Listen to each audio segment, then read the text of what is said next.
हरे हरे हरे राम राम राम हरे हरे हरे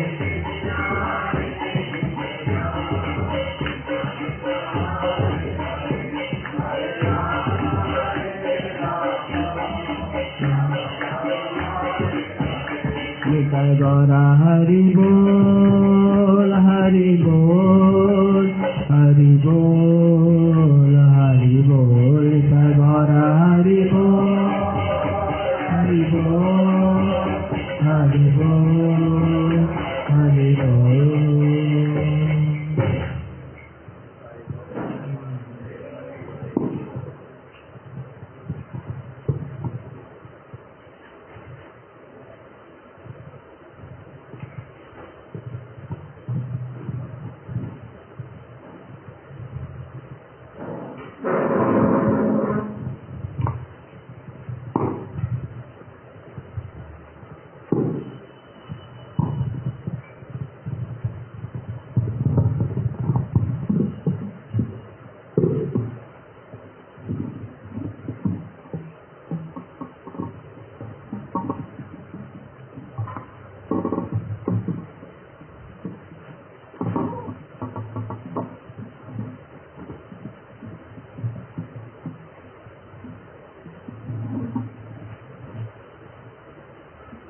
नाम श्रेष्ठं मनुमपि शचीपुत्रमात्र स्वरूपं रूपं तस्या अग्रजं पुरुपुरीं माथुरीं गोष्ठवाटिं राधाकुण्डं गिरिवरमहो राधिका माधवाशां प्राप्तो यस्या प्रथित कृपया श्रीगुरुं तं नतोऽस्मि। वाञ्छाकल्पतरुभ्यश्च कृपासिन्धुभ्य एव च पतितानां पावनेभ्यो वैष्णवेभ्यो नमो नमः। कृष्णदास कविराज रसिर भंडारी यतने राखिला कृष्ण प्रेम हेम कुंड भरी। जेवा नहीं बुझे के हो सुनिते सुनिते से हो कि अद्भुत चैतन्य चरित कृष्ण ते उपजीवे रति जानी बेरसेर रीति सुनिले बड़ो हाय हित।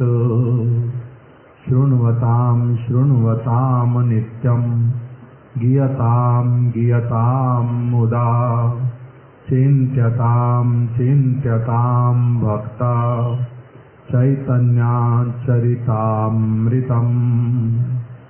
भव सिंधु तरिवारे आचे जार चित्त श्रद्धा करी सुने से चैतन्य चरित।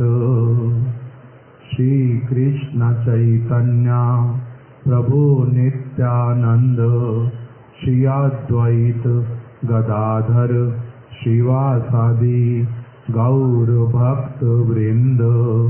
हरे कृष्णा कृष्णा कृष्णा हरे हरे हरे राम राम राम हरे हरे।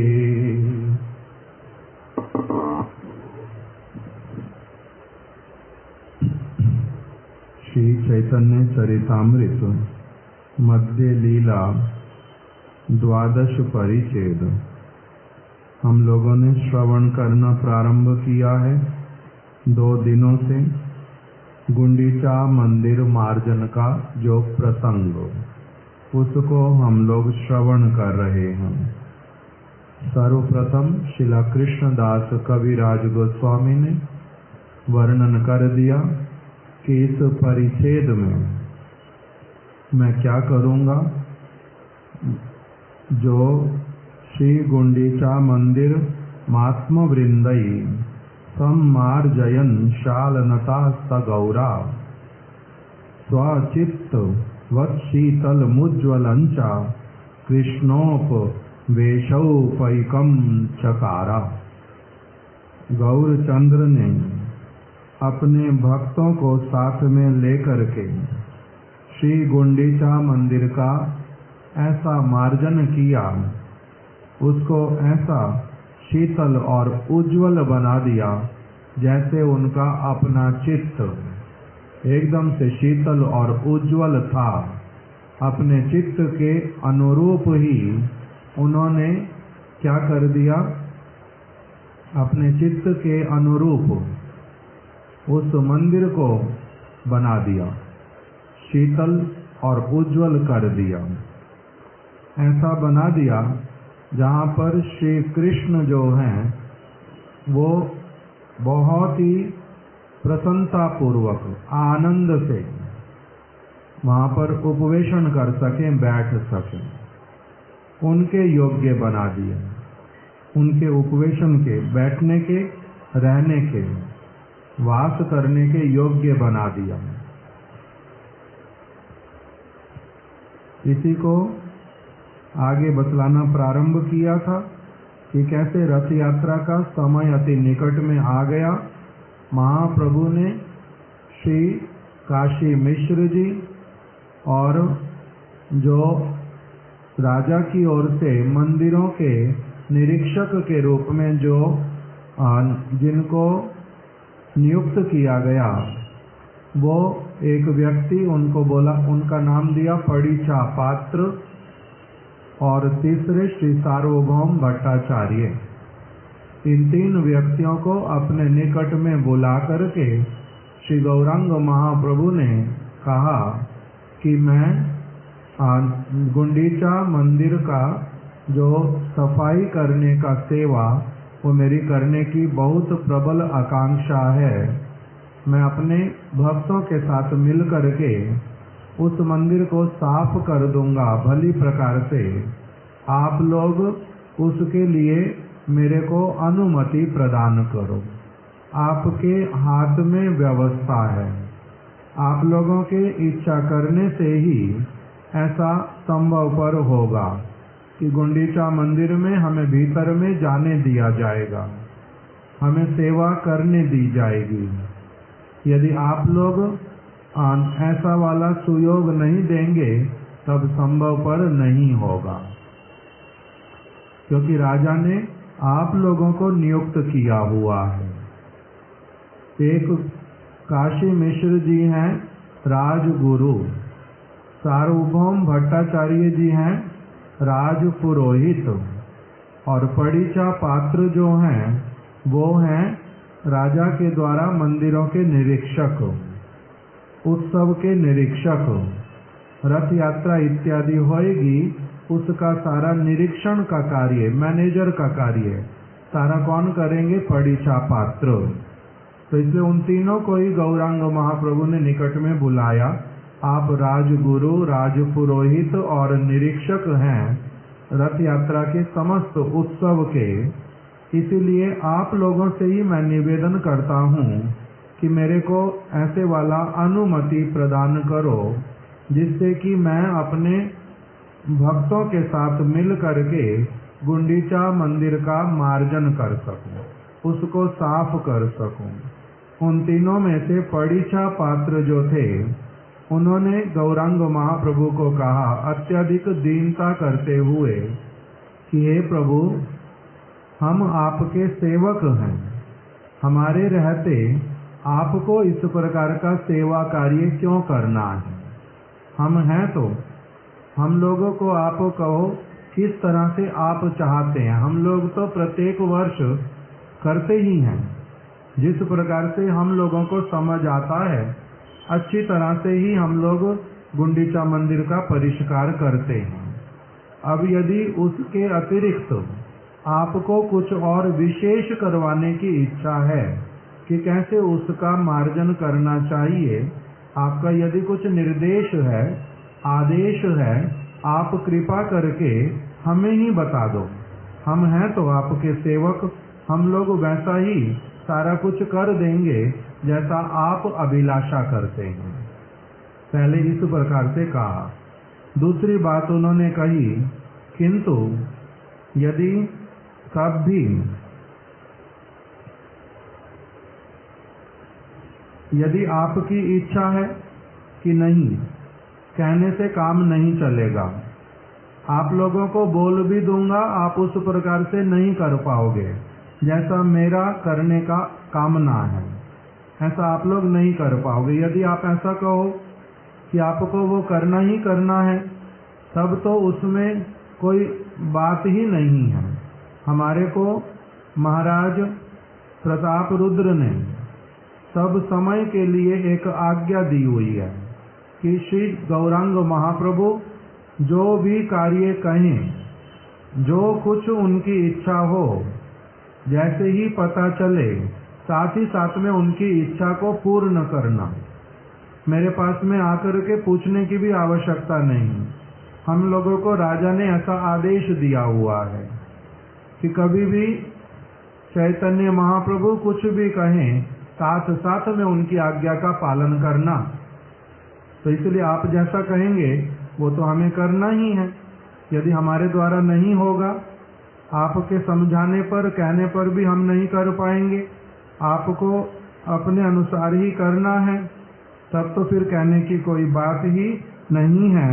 जैसा आप कहेंगे वही करना ही हमारा कर्तव्य है। राजा ने हमें बोल के रखा है कि गौरांग महाप्रभु जो कुछ कहें, साथ साथ में उस सेवा कार्य को कर देना। सही शीघ्र करीबार, अति शीघ्र करना, उसमें विलंब करना नहीं। किंतु फिर भी एक बात मन में बार बार ही आ रही है, प्रभु, जो ये सेवा जो आप कह रहे हैं आप ही करेंगे, मार्जन करने की सेवा, तुम्हारे योग्य सेवा नहीं मंदिर मार्जन। ये मंदिर को मार्जन करने की सेवा आपके योग्य नहीं है। आपकी स्थिति कहाँ, और ये सेवा तो बहुत निम्न वाली सेवा, कोई भी कर लेगा। किंतु शिला प्रभुपाद जी ने क्या कह दिया, ये परीक्षा पात्र वास्तविक रूप में प्रेमिक भक्त नहीं है। इसीलिए प्रेम के कारण जो सेवाएं की जाती हैं उसमें सेवा छोटी और बड़ी कुछ होती नहीं। जिस समय जिस प्रकार की सेवा की आवश्यकता, वही सेवा ही प्रेमिक व्यक्ति करने लग पड़ता है। इस विचार को, इस अनुभव को वो नहीं जानता था, वो अनभिज्ञ। जैसे हमारे महाराज जी बोलते थे, कोई कोई भक्त लोग उनसे पूछते थे, महाराज जी हम आपकी क्या सेवा करें जिससे आप प्रसन्न होगे। तो महाराज जी कहते, पहले तो ये देखना सीखो कि नीड ऑफ द आवर क्या है। मेरे को आवश्यकता है भोजन करने की, और तुम उस समय आकर के मेरे को क्या कह रहे हो कि मैंने आपके लिए एक कोई भी, महाराज जी का उदाहरण तो इस समय स्मरण नहीं आ रहा, कि तुम आकर के कहोगे कि ये मैंने बहुत अच्छा कुछ काम किया है, उसको देखने के लिए चलो। मेरे को क्या आवश्यकता लग रही है, भोजन की। उस समय उसकी आवश्यकता, तो नीड ऑफ द आवर। जिस समय जिस वस्तु की आवश्यकता, जो प्रेमिक व्यक्ति होता है वो उस सेवा कार्य को करने में कोई असुविधा बोध नहीं करता, सब कुछ कर पाता है वो, जिसके हृदय में प्रेम है। तो यही बात जो परीक्षा पात्र उसके अनुभव में नहीं थी। उनके अनुसार क्या था, महाराज जी बोलते थे कि गौरांग महाप्रभु के द्वारा इस सेवा को मांग करके लेने पर तो उन्होंने देखा कि ये कैसे सेवा कर रहे हैं। उससे पहले कौन करता था गुंडीचा मंदिर मार्जन, राज कर्मचारी, जो बहुत निम्न श्रेणी के राज कर्मचारी, कुछ पैसा दे करके, कुछ खाने की वस्तु दे करके, जिनसे वो सारा कार्य करवाया जाता था। इसलिए परीक्षा पात्र अपने योग्य भी उस सेवा को नहीं मानता था। तब फिर गौरांग महाप्रभु ऐसी सेवा करेंगे, उसके मन में कहाँ से आएगा। किंतु भगवान आ रहे हैं वहाँ पर, और इस समय उस वस्तु की आवश्यकता है सेवा मार्जन करने की, ये उसको नहीं समझ आया। प्रेम वाला भावना। हमने उदाहरण सुन लिया पुनः पुनः किसका? रुक्मिणी देवी का। कृष्ण द्वारिका में आ रहे हैं, ऐसा जैसे ही सुना, बहुत सारी सेविकाओं के माध्यम से सारे स्थानों को परिष्कार करवा लिया, किंतु विशेष विशेष स्थान जहाँ पर श्री कृष्ण अधिक समय अपना व्यतीत करेंगे, उन स्थानों को पूरी तरह से साफ देखने पर भी पुनः अपने हाथ में वस्त्र लेकर के, अपने हाथ में साफ करने के और उपकरण लेकर के सारी वस्तुओं को देख देख करके साफ करने लग गई। पुनः पुनः, कोई उसमें कुछ है ही नहीं साफ करने का, किंतु तब भी करने लग गई। वहीं बताया प्रेम का ऐसा स्वभाव ही होता है। माता यशोदा का बताया बहुत सारी सेविकाएं, किंतु तब भी कुछ ऐसी कार्य जो कि वो किसी के ऊपर विश्वास नहीं कर पाती, कृष्ण के लिए स्वयं ही करना है अपने हाथ से। इस प्रकार का जो प्रेम वाला भावना ये परीक्षा पात्र के अनुभव में अभी नहीं था। तो इसलिए उन्होंने क्या कह दिया कि ये सेवा आपके योग्य नहीं है प्रभु, तुम्हारी योग्य सेवा नहीं मंदिर मार्जन। किंतु तब भी आपके मन में यदि यही बात आई गई है कि आपने ही करना है, तब तो फिर मैं इतना ही कह सकता हूँ कि ये भी एक प्रकार की आपकी लीला है, उसका रहस्य मुझे अभी नहीं समझ आ रहा। आप जो ये करने जा रहे हैं ये आपकी एक लीला है, ये मेरे को समझ आता है। तब उन्होंने कहा कि वहां पर मार्जन करने के लिए 100 घड़े और 100 झाड़ू की आवश्यकता होगी। आप यदि आज्ञा करो तो मैं एक रात्रि पहले ही आपके यहाँ पर गुंडीचा मार्जन से एक दिन पूर्व ये आपके यहाँ पर पहुँचा दूँ। महाप्रभु ने उसको स्वीकार किया। परीक्षा पात्र ने 100 घड़े और 100 झाड़ू भिजवा दिया गंभीरा मंदिर में। महाप्रभु ने अपने सारे भक्तों को बोल दिया कि हम लोग कल प्रातः काल गुंडीचा मंदिर मार्जन के लिए जाएंगे, सभी एकत्रित होकर के जाएंगे, कीर्तन करते करते जाएंगे। तो इसलिए आप लोग प्रभात में ही यहीं पर आ जाना। सभी भक्त लोग आ गए, आनंद पूर्वक आए कि महाप्रभु ने हम लोगों के भीतर तो मन में ही बात नहीं थी ये वाली कोई, हमें तो मंदिर मार्जन करना होता है और हम लोग कर पाएंगे ऐसा कोई बात तो हमारे मन में आया ही नहीं था। किंतु गौरांग महाप्रभु ने उस वस्तु को गुरुत्व देकर के हम लोगों को भी उसमें सम्मिलित कर लिया। इसमें हमारा बड़ा सौभाग्य। तो ये महाप्रभु इसमें जो हम लोगों को शिक्षा देना चाहते हैं उस वस्तु को हम अवश्य ही भली प्रकार से ग्रहण करने का अथाह प्रयास करेंगे। इसी प्रकार की अच्छी भावना के साथ में वो लोग नए वस्त्र धारण करके आ गए। मंदिर भगवान का परिष्कार करना है, भगवान के मंदिर में जाना है, वहां पर पवित्र होके जाना है, स्नान करके आए। महाप्रभु का भी बताया कि प्रभात के समय में स्नान इत्यादि क्रिया करके तब फिर मार्जन के लिए जाने के लिए प्रस्तुत हुए। क्यों? क्योंकि मंदिर के भीतर में ऐसे जाते नहीं हैं। तो इसीलिए शुद्ध होकर के वस्त्र, महाराज जी बोलते थे, नए वस्त्र धारण करके। किस लिए? क्योंकि भगवान के मंदिर की सफाई करेंगे, इसलिए नए वस्त्र लेके आए, प्राचीन वस्त्र नहीं पहने। वो लोग आ गए। महाप्रभु उनके प्रति बड़े प्रसन्न हुए जब सभी लोग आ गए। अपने हाथ से गौरांग महाप्रभु ने उनको क्या दिया? चंदन दिया। सेवक गोविंद को पहले से बोल के रख दिया, चंदन को घिस करके रखना। भक्त लोगों को प्रातःकाल मैं अपने हाथ से चंदन दूंगा, सम्मान करूंगा उनका कि तुम लोगों ने क्या किया, मेरी बात मान लीजो, इसके द्वारा मैं तुम्हारा ऋणी हो गया।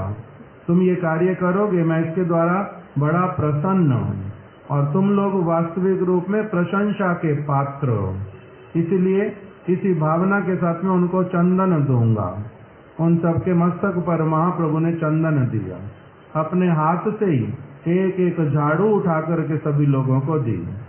अपने हाथ से उठा करके देने का अर्थ हमने कल सुन लिया विस्तार से कि उसके द्वारा क्या करते हैं। श्रेष्ठ व्यक्ति कामना करता है कि ये वस्तु मैं इनको दे रहा हूँ, ये सेवा के लिए दे रहा हूँ, ये इसको ठीक ठीक रूप में सेवा में नियुक्त करेंगे, उस सेवा को करके अपने जन्म को सफल बनाएंगे। इस प्रकार की शुद्ध भावना को लेकर के अपने हाथ में लेने का अर्थ अपनी शक्ति का उसमें संचार कर देना। इस प्रकार की भावना से उन्होंने सभी को अपने हाथों से ही एक एक मार्जनी जो है वो पकड़ा दी, घड़े इत्यादि भी पकड़ाए और फिर चल पड़े सभी लोग कीर्तन करते हुए गुंडीचा मंदिर की ओर। मंदिर में पहुंच करके सबसे पहले गौरांग महाप्रभु ने स्वयं ही, जिनकी करनी और कथनी एक हो, जिनका आचार और प्रचार एक हो, उस प्रकार के जो परम आदर्श चरित्र का जो सभी को दर्शन करवा रहे हैं, भगवान होने पर भी एक विशेष आचार्य के रूप में, एक शुद्ध भक्त के रूप में उन्होंने क्या किया, अपने ही आचरण के द्वारा स्वयं सबसे पहले अपने हाथ से मंदिर के भीतर में झाड़ू लगाना प्रारंभ किया, मार्जन करना प्रारंभ किया, अपना आचरण दिखला करके। गुंडीचा मंदिरे गेला करिते मार्जन, प्रथमे मार्जनी लैया करिला शोधन। सबसे पहले झाड़ू हाथ में लेकर के मंदिर को साफ किया। मंदिर बहुत दिनों से ऐसे ही पड़ा हुआ है। किसके हृदय में साफ करने की कामना उत्पन्न हुई? गौरांग महाप्रभु की। मेरे को साफ करना, ये हमारा सेवा है, हमारे जगन्नाथ हैं, हमारे प्रभु हैं, वो उनका इच्छा हुआ है, वो यहाँ पर आके वास करेंगे, इसलिए हमारी सेवा है। ये अपनी सेवा मान करके उसको उन्होंने सबसे पहले अपने हाथ से मार्जन करना प्रारंभ किया। प्रथमे मार्जनी लैया करिला शोधन।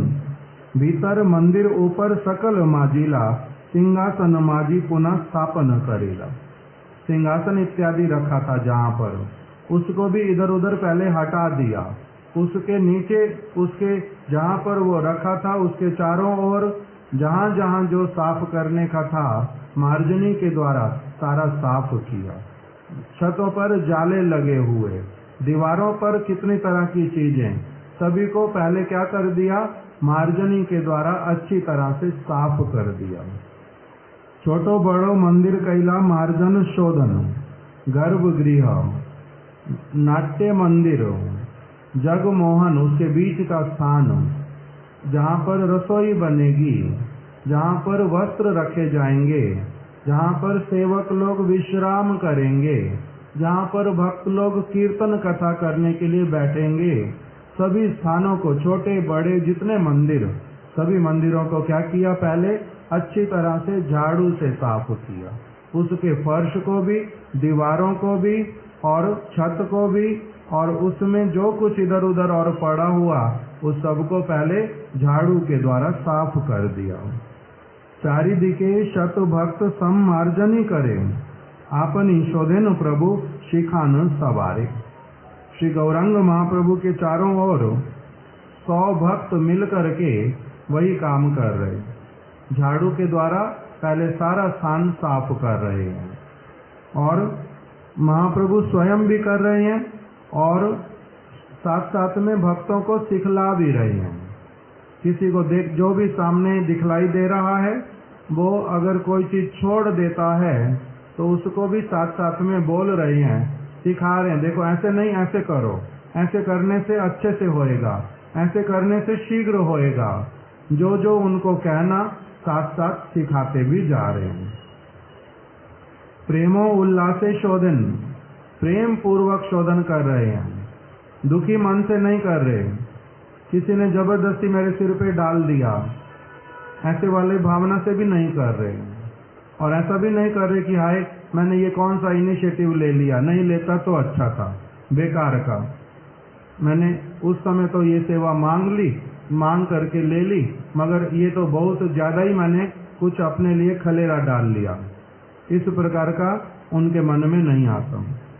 प्रेमो उल्लास से शोधन, परम उल्लास के साथ में, प्रेम के साथ में उसको शोधन कर रहे हैं।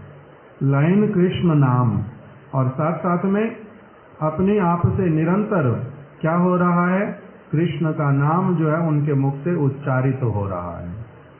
भक्तगण कृष्ण कहे करे निज काम। इसलिए जब भक्तों ने देखा कि गौरांग महाप्रभु चुपचाप अपनी ये सेवा नहीं कर रहे, इस समय भी क्या कर रहे हैं, हरि नाम संकीर्तन, इसे उनको देख करके सभी भक्तों ने उनका अनुसरण किया कि इसके द्वारा क्या शिक्षा दे रहे हैं कि जो भी कोई सेवा कार्य क्यों नहीं करो, वो सब किसके अंतर्गत आ रहे हैं, भजन क्रिया के अंतर्गत। कोई भी भजन क्रिया क्यों नहीं करो, भले ही वो मार्जन की हो, उसके साथ ही साथ में यदि हरि नाम नहीं करेंगे तब फिर वो सेवा जो है वो अधूरी रह जाएगी, वो पूर्ण नहीं होती।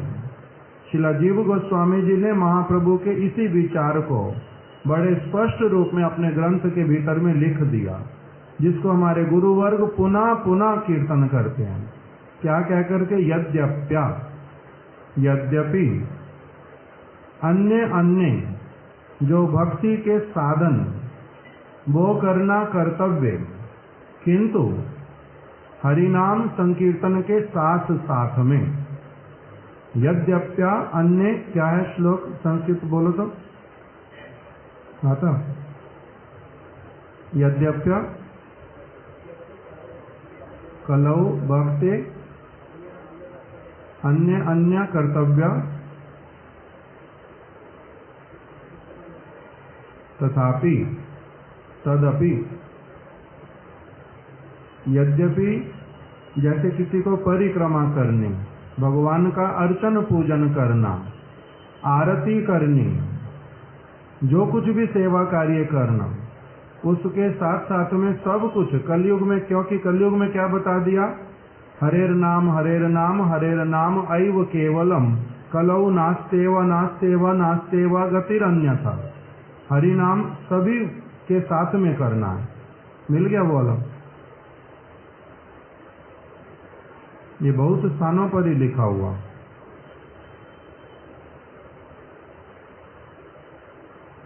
तो महाप्रभु कृष्ण नाम करते करते वो सेवा कर रहे हैं। हमारे कीर्तन में आता है हिंदी में, मुख में हो राम नाम, राम सेवा हाथ में। राम सेवा जो करोगे वो मुख में क्या करना, हाथ से करना सेवा, और मुख से क्या करना, भगवान का नाम। माता शची को भी जो महाप्रभु ने इसी प्रकार का एक उपदेश किया, उसमें भी वही बात आती है कि माता सब समय क्या करना, जो कोई भी सेवा कार्य करोगे साथ साथ में कृष्ण नाम करना। जो उन्होंने कहा वही उन्होंने किया। महाप्रभु प्रेमो उल्लास शोधन, लयन कृष्ण नाम करते करते उन्होंने मंदिर को शोधन किया, मार्जनी से पूरा शोधन किया। उनको देख करके फिर भक्तों ने क्या किया, उसी प्रकार से भक्तगण कृष्ण कहे करे निज काम। अपना जो भी काम कर रहे हैं, झाड़ू लगाने वाला, उसके साथ साथ निरंतर क्या बोल रहे हैं, कृष्ण नाम। भक्तगण भी महाप्रभु का अनुसरण कर रहे हैं। यद यद आचरति श्रेष्ठा, भगवद गीता में बतलाया, जैसे जैसे श्रेष्ठ व्यक्ति करता है, दूसरे दूसरे सभी व्यक्ति क्या करते हैं, उसी का अनुसरण करते हैं। जैसे माता पिता कोई काम करते हैं, बच्चों में धीरे धीरे वही सारी क्या हो जाती हैं, आदतें अपने आप से आ जाती हैं। धूली धूसर तनु देखिते शोभन, कहाँ कहाँ अश्रु जले करे सम्मार्जन। ये महाप्रभु की जो प्रेममयी अवस्था वो बहुत अलग हम लोगों का उस प्रकार का बिल्कुल हो नहीं सकता। हम लोग महाबद्ध जीव, हम लोगों का होता नहीं है। महाप्रभु का किंतु कैसे बता रहे हैं, अश्रु जले मंदिर मार्जन। शरीर कैसा हो गया, धूली धूसर, धूल के द्वारा धूसरित तो हो गया। चारों ओर मुख के ऊपर, मस्तक के ऊपर, हाथों में, चरणों में, सभी जगह पर क्या हो गया, धूल धूल लग गई। सभी स्थानों पर धूली धूसर तनु देखिते शोभन। कवि राज गोस्वामी कह रहे हैं वो भी देखने में अत्यंत सुंदर लग रहे हैं। जिस प्रकार से कृष्ण के विषय में वर्णन किया अधरम मधुरम वाले कीर्तन के अंतर्गत, अथवा सूरदास जी ने जैसे लिखा, जब वस्त्र धारण करते तब भी बहुत सुंदर, जब वस्त्र उतार देते तब भी बहुत सुंदर। श्रृंगार किया हुआ माता यशोदा ने सुबह सुबह स्नान करा दिया, नए वस्त्र पहना दिए, तिलक चंदन इत्यादि कर दिया, कस्तूरी तिलक लगा दिया और बहुत सुंदर केशों में जो उनका केशों को बंधन कर दिया, उसमें पुष्प इत्यादि लगा दिया, अत्यंत शोभायमान मोर मुकुट लगा दिया। चले गए गोचारण करने के लिए। करते करते जब संध्या में आते हैं तब कैसे हो जाते हैं, गैयाओं के खुर से, बछड़ों के खुर से जो ब्रज रज उड़ती है वो उनके अंग प्रत्यंग में सब जगह लग जाती है। उस समय जब उनको देखते हैं तब उस समय भी उनका जो स्वरूप, उसमें कोई हम लोगों के जैसे, जैसे हमारा मुख मलिन पड़ जाए और काला पड़ जाए, थकावट वाला दिखाई दे, उनका वैसा कभी भी नहीं होता। वो कैसे वाले, एकदम से मंद मुस्कान सब समय के लिए मुखमंडल पर विराजित हो।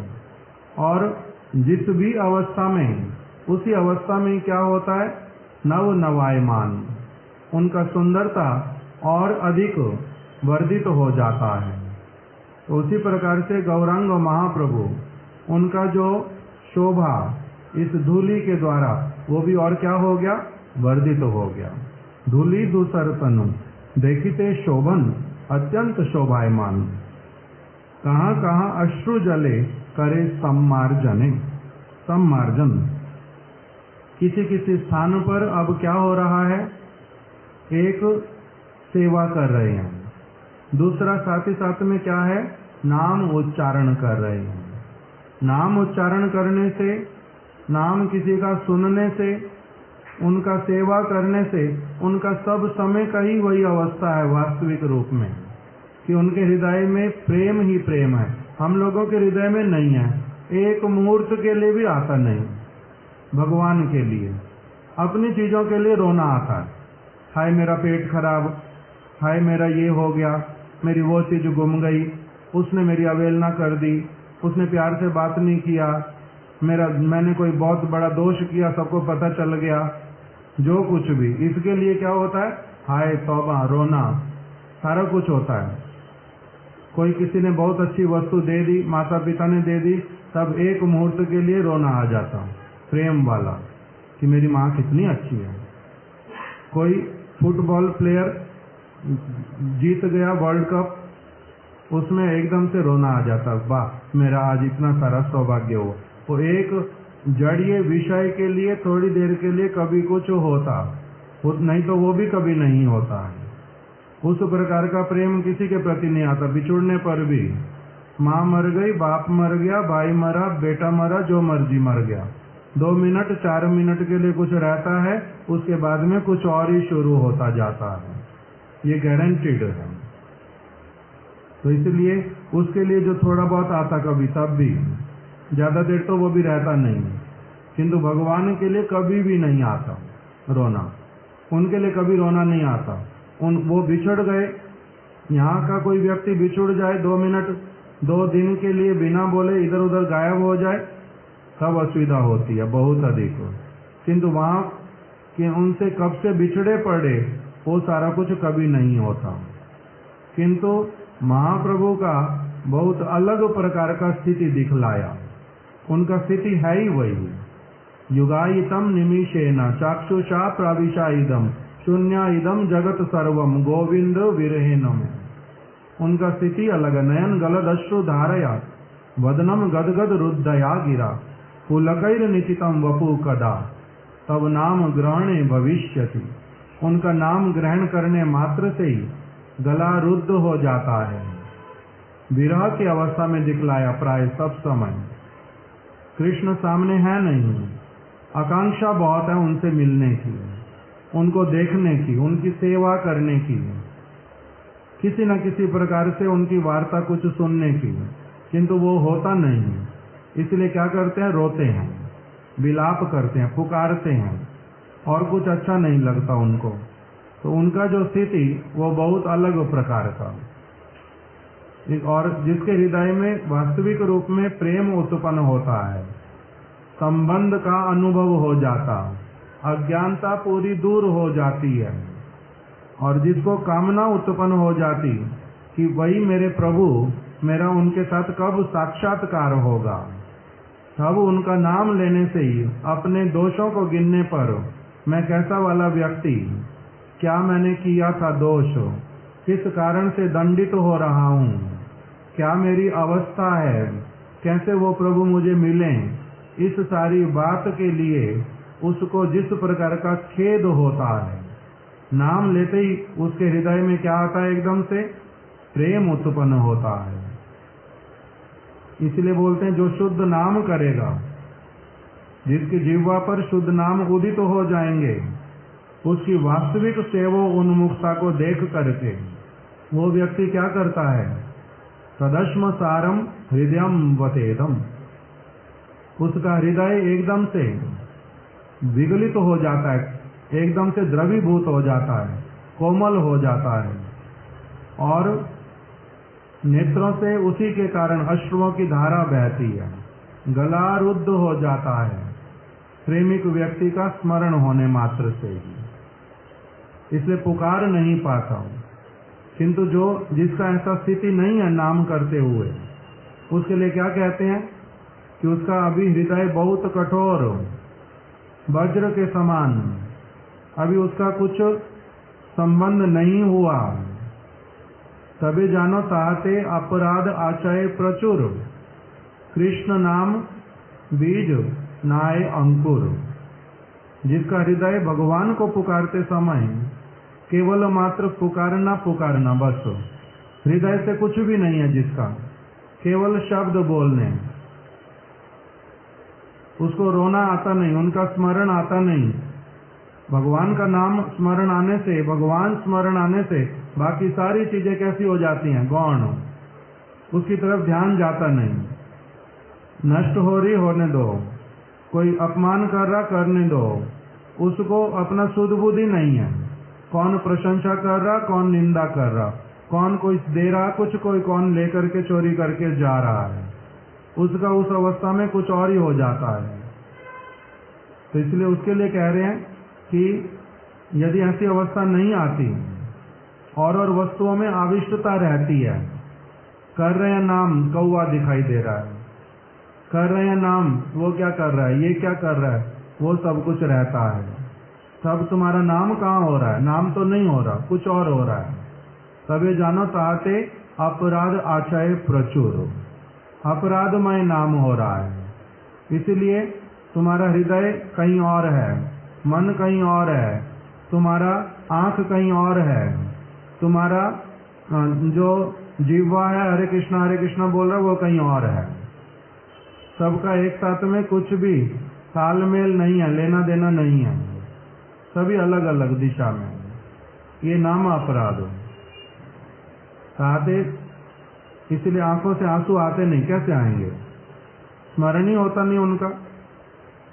किंतु महाप्रभु का क्या हो रहा है, उस प्रकार से नाम करने पर, सेवा करने पर अश्रु जल प्रकाशित हो रहे हैं, और उसी के द्वारा ही स्थान क्या हो रहा है, साफ होता जा रहा है। कहाँ कहाँ अश्रु जले करे सम्मार्जन, अश्रु जल से सम्मार्जन होता जा रहा है।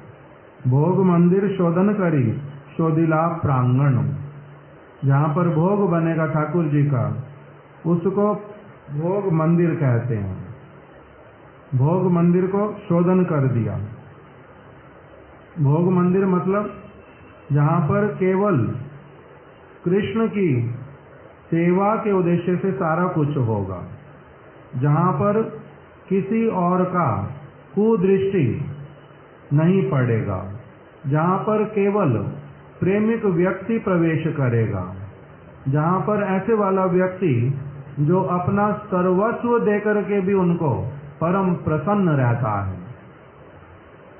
सर्वस्व देकर के कुछ उसमें से मिलेगा, मैं प्रसन्न होऊंगा, उससे 1000 गुना अधिक प्रसन्न जो हो सकता कि वो पूरा ग्रहण कर लेंगे, तो कैसे आनंद की बात हो। इस प्रकार के व्यक्ति को उस भोग मंदिर में प्रवेश करने का अधिकार होता है, नहीं तो बाकी सब दोषी। भोग मंदिर शोधन करी, शोधिला प्रांगण, फिर प्रांगण को सफाई किया। प्रांगण किस लिए सफाई करना? सारा स्थान ही प्रभु का है, वो केवल एक जगह बैठे नहीं रहते हैं, जैसा मैं अपने नेत्रों से देखता हूँ। मेरी लिमिटेशन है, मैं बद्ध जीव हूँ, इससे मेरे को दिखलाई देता वो एक स्थान पे बैठे। सारा स्थान ही उनका है, वही प्रभु हैं। वो अपनी इच्छा से कभी कहीं कभी कहीं कभी कहीं जाते हैं, तो इसलिए वो सारा स्थान उनका। इसलिए भोग मंदिर शोधन करने के बाद पूरे प्रांगण को परिष्कार किया। सकल आवास क्रमे करीला शोधन, आवास स्थान जहाँ पर और भक्त लोग रहते हैं, सेवक रहेंगे, उन सारे आवास स्थानों को भी परिष्कार किया। क्यों? ये भी किसकी सेवा है? प्रभु की ही सेवा है। जो उस कक्ष में रहेगा, हम उनकी सेवा कर रहे हैं, ये तो ठीक ही है, किंतु उनकी सेवा कर क्यों रहे हैं? क्योंकि उनकी सेवा भगवान की सेवा में ही परिणत हो जाती है, क्योंकि वो भगवान के सेवक हो, उसी में ही सब समय लगे रहेंगे। इसीलिए जो जितने आवास स्थान थे वहां पर, उन सबको भी गौरांग महाप्रभु ने अपने परिकरों के साथ मिल करके अच्छी तरह से साफ कर दिया। तृण धूलि झींकुर सब एकत्र करिया, बहिर्वासे लैया फैलाए बाहिर करिया। तिनके धूलि झींकुर, झींकुर मतलब कांटे वाले छोटे छोटे क्या पौधे, जो भी कांटे वाली घास हो, छोटे छोटे वो झींकुर इत्यादि, उनको जो कुछ झाड़ू लगाते हुए सारा इकट्ठा किया। तिनके धूलि झींकुर सबको इकट्ठा करके क्या कर लिया? अपना जो वस्त्र था उसी वस्त्र को ही खोल करके उसी में बांध लिया, पोटली बना ली जैसे, उसी में ही उसी अपने कपड़े को ही लेकर के पोटली के जैसा बना करके उसके द्वारा सारा कुछ जाकर के बाहर फेंका। यही मतो भक्तगण करी निज वासे, तृण धूलि बाहरे फैलाए परम हरिषे। तो भक्तों ने भी फिर वही किया, उन्होंने भी अपना अपना जो उनका उत्तरीय वस्त्र इत्यादि था उसी को खोल लिया, और उसी में ही जो जो उन्होंने झाड़ू लगा करके इकट्ठा किया था, कूड़ा करकट, वो सारा इकट्ठा करके उन्होंने भी महाप्रभु को देख करके वैसे वाला किया, अपने बहिर्वास में लेकर के वो भी बड़े आनंद के साथ में उसको बाहर डालने लगे। अब इसके आगे श्री चैतन्य महाप्रभु कह रहे हैं, प्रभु कहे के कतो करिया से सम्मार्जन, तृण धूलि देखी लई जानिबो परिश्रम। कितने कितना इकट्ठा किया है, जिसका जितना कूड़ा इकट्ठा होगा उसी से पता चलेगा उसने क्या किया है, कितना परिश्रम किया है, या फिर नहीं किया, या फिर कम किया है, या फिर आलस्य किया है। ये सारा कुछ क्या पता चल जाएगा? देखने से ही पता चल जाएगा। प्रभु कहे के कतो करिया से सम्मार्जन, तृण धूलि देखी लई जानिबो परिश्रम। तुम्हारे परिश्रम को मैं देखने से ही समझ लूंगा। तृण धूलि इत्यादि जितना तुमने इकट्ठा किया उसी को देखने से पता चल जाएगा तुमने कितना परिश्रम किया है। सबार झांटन बोझा करिला एकत्र, सबाहिते प्रभुर बोझा अधिक होइला। कह रहे हैं कि पहले, अभी इसके आगे भी आएगा, कुछ कुछ बातें पहले बोल देते, फिर उसका कविराज गोस्वामी विस्तार करते हैं।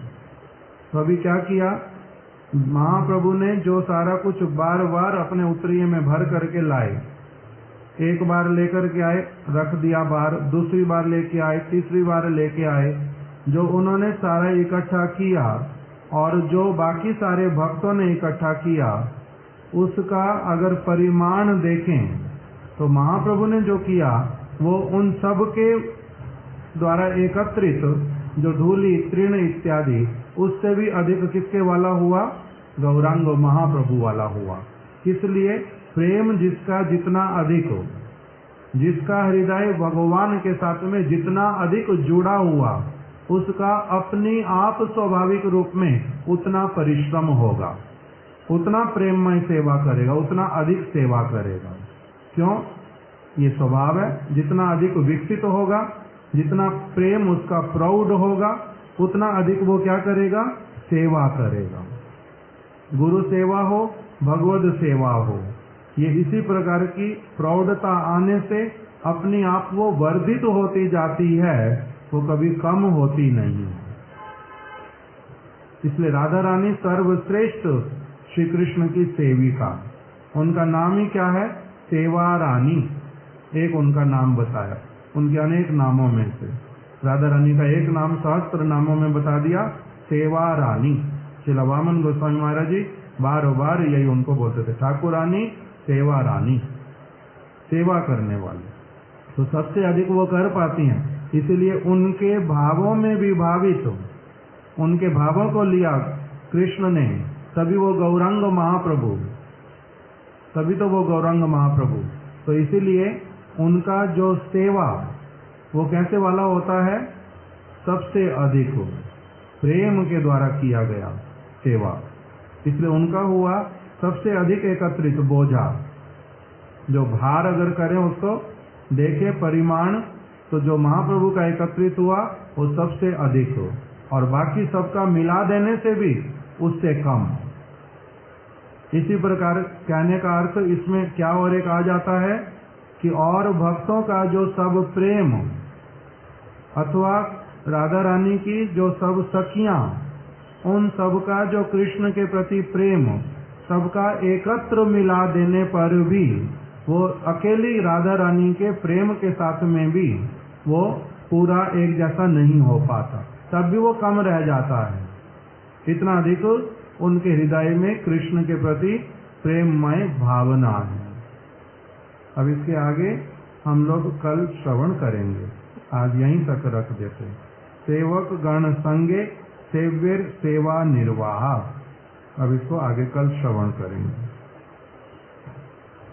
श्री चैतन्य चरितामृत की जय, श्री चैतन्य महाप्रभु की जय, श्रीला कृष्णदास कविराज गोस्वामी की जय, श्रीला भक्ति विनोद ठाकुर जी की जय, श्रीला प्रभुपाद जी की जय, श्रीला गुरुदेव की जय। वाञ्छाकल्पतरुभ्यश्च कृपा सिन्धुभ्य एव च पतितानां पावनेभ्यो वैष्णवेभ्यो नमो नमः।